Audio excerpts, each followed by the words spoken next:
John Calvin on Psalm 100, verses 1 and 2.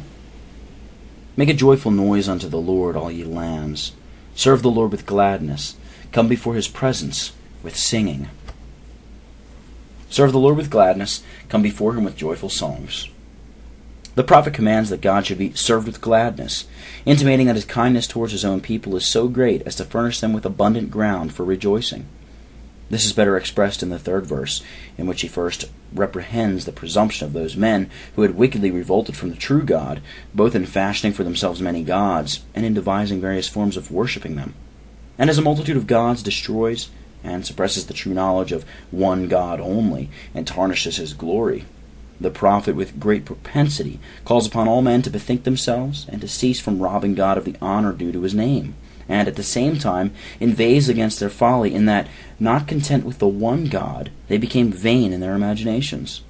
For however much they are constrained to confess with the mouth that there is a God, the maker of heaven and earth, yet they are ever and anon gradually despoiling him of his glory, and in this manner the Godhead is, to the utmost extent of their power, reduced to a nonentity.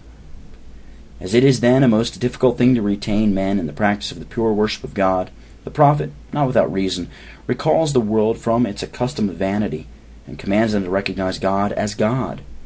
For we must attend to this short definition of the knowledge of him, namely, that his glory be preserved unimpaired, and that no deity be opposed to him that might obscure the glory of his name.